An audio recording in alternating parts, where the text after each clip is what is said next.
Orar costuma fazer bem.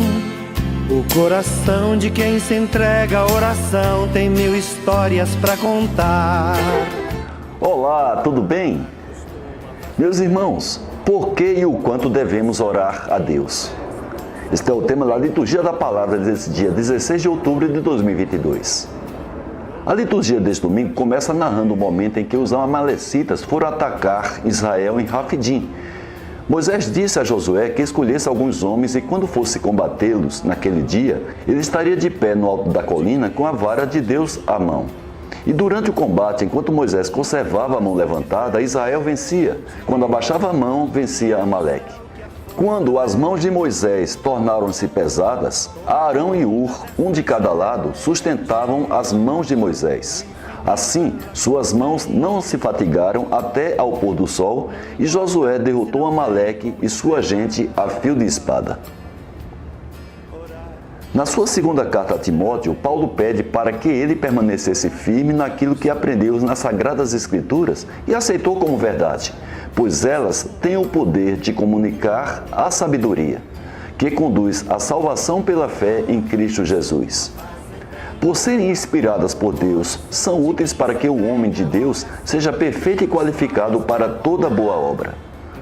Paulo pede a Timóteo, com insistência, que proclame a palavra com toda a paciência e também com toda a doutrina. E no Evangelho, Lucas narra quando Jesus contou aos discípulos uma parábola para mostrar-lhes a necessidade de rezar sempre e nunca desistir. Em uma cidade havia uma viúva que procurava um juiz que não temia a Deus e não respeitava homem algum, para que ele fizesse justiça contra o adversário dela.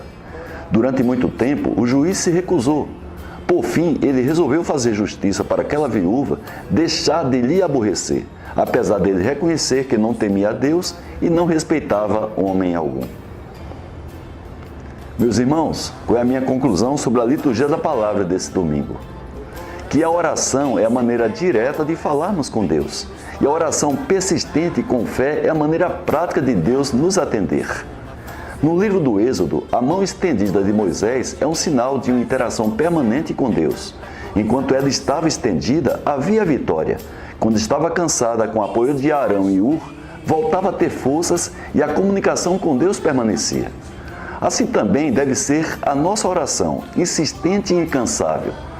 Ora, se um juiz injusto atendeu o pedido insistente daquela viúva, quanto mais o nosso Pai, que é justo, que nos ama e também é misericordioso. Mas o que devemos pedir ao Senhor em nossas orações?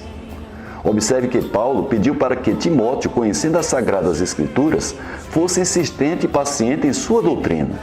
Logo, o que devemos pedir a Deus com toda a força e insistência é a nossa salvação.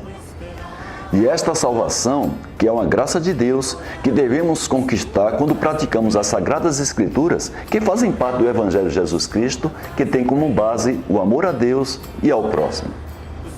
Uma semana de bênçãos, com muita oração, para você e para toda a sua família. Amém?